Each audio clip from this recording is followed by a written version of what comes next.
Hello friends, welcome back to my channel smile openly with doctor Poonam. दांतों और मसूड़ों से रिलेटेड सबसे ज़्यादा प्रॉब्लम रहती है। अगर हम बात करें मुंह के ओरल हाइजीन के कि सबसे ज़्यादा प्रॉब्लम किस में होती है, तो या तो दांत में दर्द होता है या फिर मसूड़ों में इन्फेक्शन होता है।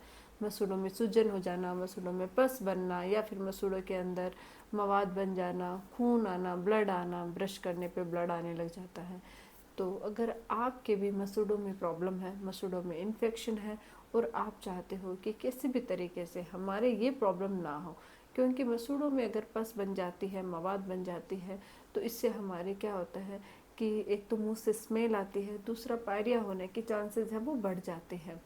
तो आज के इस वीडियो में मैं आपको बहुत ही बेहतरीन चीज़ें बताने वाली हूँ, जिसकी मदद से आप अपने मसूड़ों की प्रॉब्लम का सॉल्व कर सकते हो। रात को सोने से पहले थोड़ा सा वक्त निकालना है अपने दांतों और मसूड़ों के लिए। अगर आप रेगुलर बेसिस पे कुछ चीज़ें करते हो तो आपके मसूड़ों में दर्द, इन्फेक्शन और पस बनने से आप हमेशा के लिए छुटकारा पा सकते हो। तो चलिए शुरू करते हैं आज का टॉपिक। वीडियो शुरू करने से पहले अगर अभी तक आप लोगों ने चैनल सब्सक्राइब नहीं किया है तो प्लीज़ सब्सक्राइब कर लीजिएगा। बेल आइकन को प्रेस करना बिल्कुल ना भूलिएगा, ताकि आपको न्यू वीडियोस की नोटिफिकेशंस मिलती रहे। तो चलिए शुरू करते हैं आज का टॉपिक। मसूड़ों में सूजन क्यों होती है, पस क्यों बन जाती है। क्या होता है कि जब भी हम खाना खाते हैं तो ब्रश करते हैं, तो ब्रश जो होती है वो हमारी सरफेस से तो खाना निकाल देती है, लेकिन दो दांतों के बीच में जो हल्की सी इंटरडेंटल स्पेस होता है, वहाँ पे खाने के छोटे छोटे पोर्शन है वो फंस जाते हैं। वो ब्रश करने पे भी नहीं निकलते हैं। धीरे धीरे वो बढ़ते जाते हैं और वो आपके गम्स के एरिया की तरफ जाने लग जाते हैं, और धीरे धीरे आपके मसूड़ों के अंदर यानी दांतों के बीच में वो फंस फंस के आपके मसूड़ों में एक हार्ड फॉर्म में कन्वर्ट हो जाते हैं। स्टार्ट में फूड लॉजमेंट होता है, फिर वो प्लाक में कन्वर्ट होता है, और प्लाक को अगर अनट्रीटेड या क्लीन नहीं किया जाता है तो वो और हार्ड फॉर्म में कन्वर्ट हो जाता है, जिसको हम कैलकुलस या टार्टर बोलते हैं। उसकी वजह से क्या होता है कि वो अंदर फंसने की वजह से बैक्टीरियल इन्फेक्शन होता है और वहाँ पे पस बनना शुरू हो जाता है। बहुत सारे ऐसे लोग हैं जिनके मवाद बन जाती है, बहुत सारे ऐसे जिनके मवाद या पस नहीं बनती, लेकिन मसूड़ों में सूजन रहनी शुरू हो जाती है। और मसूड़ों की सूजन के साथ साथ ब्लीडिंग गम्स की प्रॉब्लम भी होने लग जाती है। धीरे धीरे अगर इसको अनट्रीटेड रखा जाता है, यानी ध्यान नहीं दिया जाता इस पर, तो आपकी पेरियोडोंटाइटिस की प्रॉब्लम शुरू हो जाती है, यानी जिसको हम पायरिया भी बोलते हैं। और पायरिया की एडवांस स्टेज, अगर पायरिया पे भी आपने ध्यान नहीं दिया तो फिर वो गम रिसेशन की ओर चला जाता है। धीरे धीरे दांत अपने मसूड़ों से एकदम हट जाते हैं और कम उम्र में ही आपके दांत निकलने लग जाते हैं, हिलने लग जाते हैं। तो आपको इतनी दूर पहुंचना ही क्यों है। अगर आप कुछ चीज़ों का ध्यान रखोगे तो आपके मसूड़े भी स्वस्थ रहेंगे, मसूड़ों में सूजन भी नहीं आएगी, मवाद भी नहीं बनेगी, और आपके दांत और मसूड़े दोनों हेल्दी रहेंगे। तो क्या करना है आपको, सबसे पहले तो अपनी ब्रशिंग जो तरीका है ब्रश करने का, उस पर ध्यान देना है आपको। रात को सोने से पहले आपको ब्रश जरूर करना है। जब आप ब्रश करो तो ध्यान रखना है कि आपकी जो ब्रश है वो 3 महीने से ज़्यादा, मतलब 3 से 4 महीने से ज़्यादा पुराने नहीं हो। अगर आपके पुराने ब्रश से आप ब्रश कर रहे हो तो उसमें हल्के बैक्टीरिया डेवलप हो जाते हैं, जो आपके दांत और मसूड़ों पे दूसरा मतलब इसके साइड इफ़ेक्ट शुरू हो जाते हैं। दूसरी, आपकी ब्रश कभी भी हार्ड नहीं होनी चाहिए। अगर आपकी हार्ड ब्रिस्टल वाली ब्रश है तो इससे आपके मसूड़े हैं वो टूटने लग जाते हैं। जब आप ब्रश करते हो तो आपके मसूड़े हैं वो मसूड़ों को टच होएगा, लगेगी और वो ब्रेक होएंगे, टूटेंगे। तो आपको ध्यान रखना है कि सॉफ्ट ब्रिस्टल वाली ब्रश होनी चाहिए, जिससे अगर आप जब ब्रश करो तो आप साथ साथ मसूड़ों की भी ब्रश कर सको। इतना सॉफ्ट आपकी ब्रश होनी चाहिए। तो ब्रश रात को सोने से पहले करना है। और कोई भी पेस्ट जो भी आप यूज़ करें उसको हमेशा मामूली, यानी कि ऐसा नहीं है जैसे ऐड देखते हो टीवी में कि अच्छे से कोलगेट सॉरी अच्छे से पेस्ट लगाना है और ब्रश करना, ऐसा नहीं है। एकदम मटर के दाने जितना आपको पेस्ट लेना है और उससे अपने दांतों को ब्रश करना है। ब्रशिंग टेक्निक से ब्रश करो, हॉरिजॉन्टली ऐसे बुरी तरीके से ब्रश नहीं करना है, ज़्यादा दांतों को नहीं घिसना है, सॉफ्टली ब्रश करना है। 2 मिनट से ज़्यादा ब्रश नहीं करना है, 2 मिनट तक आपको ब्रश करना है। 1.5 से 2 मिनट सफिशिएंट होते हैं।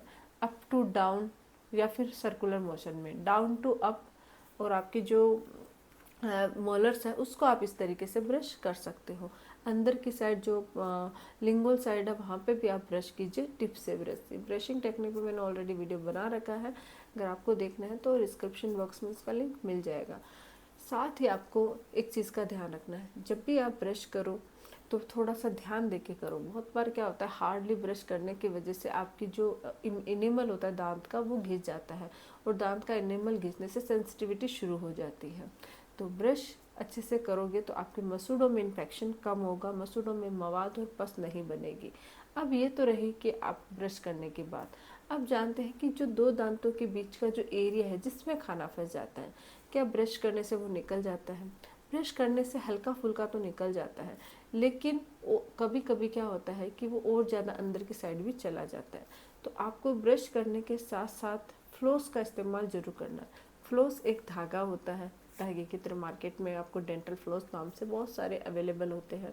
तो इस तरीके का जो फ्लोस आता है उससे आप अपने दांतों के जो इंटरडेंटल एरिया है उसको आप क्लीन कर सकते हो।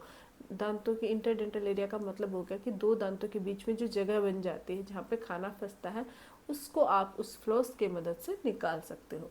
अगर फ्लोस रेगुलर बेसिस पे करते हो तो आपका जो फंसा हुआ खाना कभी भी गम्स के अंदर नहीं जाएगा, और आपके मसूड़ों में अगर खाना नहीं जाएगा तो फूड लॉजमेंट नहीं होगा, तो प्लाक और टार्टर नहीं बनेगा, और आपके मसूड़ों में न तो सूजन होगी न ही पस बनेगी।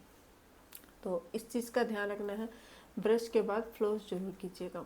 साथ ही हफ्ते में 3 बार 4 बार जब भी टाइम मिले आपको, गुनगुने पानी में 1 चम्मच नमक डालिए और उससे कुल्ली कीजिए। ये एक नेचुरल एंटीबायोटिक का काम करता है। नमक जो है उसमें एंटीबैक्टीरियल, एंटी इन्फ्लामेटरी और एंटी माइक्रोबियल गुण होता है, जो क्या करता है आपके जो भी बैक्टीरिया होते हैं जिसकी वजह से आपके मसूड़ों में इन्फेक्शन हो रहा होता है उसको वो डिस्ट्रॉय करने का काम करता है। इसका जो एंटी इन्फ्लामेटरी गुण है वो इन्फ्लामेशन दूर करता है, सूजन को कम करता है। साथ ही आपके दर्द में भी ये राहत देने का काम करता है। ये तो रहा कि अगर आपके गम्स में कोई प्रॉब्लम नहीं है। तो अब मान लो आपके मसूड़ों में सूजन हो रखी है, तब ऐसी सिचुएशन में क्या करें कि मसूड़ों की सूजन कम हो सके। तो इसके लिए आप क्या कीजिएगा, 3 से 4 जो लहसुन होती है उसकी कलियों को छील कर पीस लीजिए। पीस कर इसका एक पेस्ट बना लीजिए, और उस पेस्ट में हल्की सी हल्दी और हल्का सा थोड़ा सा 1-2 बूंद नारियल का तेल मिक्स कर लीजिए, और उसको मिक्स करने के बाद अपने गम्स पे लगा के कम से कम 10 से 15 मिनट तक छोड़ दीजिए। लहसुन में antibacterial, anti inflammatory, anti microbial गुण पाया जाता है। साथ ही एनाल्जेसिक प्रॉपर्टी भी पाई जाती है, जो आपके मसूड़ों के इन्फेक्शन को दूर करती है। वहाँ पे जितने भी बैक्टीरिया होते हैं उनको डिस्ट्रॉय कर देते हैं, और वो जब डिस्ट्रॉय हो जाते हैं तो आपकी जो मवाद बनने की जो प्रोसेस होता है वो धीमा हो जाता है। तो ये आपकी सूजन को भी कम करने में हेल्प करता है। फिर आप नॉर्मल पानी से वॉश कर लीजिए, ये कर सकते हो। इसके अलावा आप थोड़ा सा नारियल का तेल लीजिए और अपने उंगली पे लगा के अप टू डाउन अच्छे से मसूड़ों की मसाज कीजिए, थोड़ा सा दबा के मसाज कीजिए। नीचे वालों को up to down, down to up, और ऊपर वालों को अप टू डाउन, ऐसे अच्छे से मसाज कीजिए। मसाज करते वक्त अगर आपके ब्लड आ रहा है तो आने दीजिए, कोई प्रॉब्लम नहीं है। कोई इतना ज़्यादा ब्लड नहीं आ जाएगा कि आपको कोई ब्लड की प्रॉब्लम हो जाए, ऐसा कुछ नहीं है। हल्का हल्का ब्लड आता है, कोई प्रॉब्लम नहीं है, तो डरना नहीं है। ब्लड आता है आने दीजिए, वो मवाद के साथ ही निकलेगा। फिर मसाज करने के बाद आप गुनगुने पानी नमक डाल के कुल्ले कर सकते हो, नहीं तो नॉर्मल गुनगुना करके पानी ऐसे भी कुल्ले कर सकते हो। ये भी काफ़ी फायदेमंद होते हैं। इसके अलावा अमरूद की पत्तियों से कुल्ले करने से भी सूजन कम होती है। ये तो है होम रेमेडी। अगर आपके मसूड़ों की सूजन बहुत ज़्यादा है, दांत में दर्द रहता है, या मसूड़े फूले हुए हैं, मुंह से बदबू भी आ रही है और मसूड़ों से ब्लीडिंग भी हो रही है, तो आपको डॉक्टर के पास दिखाना चाहिए। डॉक्टर से प्रॉपर ट्रीटमेंट करवाना चाहिए।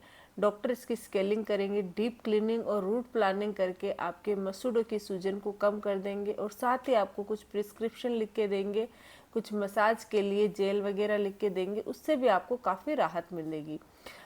इसके मतलब क्लीनिंग करवाने के बाद, डेंटिस्ट से ट्रीटमेंट करवाने के बाद जब आप ये होम रेमेडी करोगे तो आपकी ये प्रॉब्लम वापस नहीं होएगी, और आपके मसूड़े हमेशा के लिए स्वस्थ रहेंगे। साथ ही अपनी डाइट का ध्यान रखिए। हर 6 मंथ्स में 1 बार डेंटल विजिट जरूर कीजिएगा। रात को सोने से पहले ब्रश कीजिए। आपके दांत और मसूड़े दोनों स्वस्थ रहेंगे। आई होप कि वीडियो आपको अच्छा लगा हो। अगर वीडियो अच्छा लगे तो प्लीज़ चैनल को लाइक कीजिए, शेयर कीजिए और सब्सक्राइब जरूर कीजिएगा। Thank you.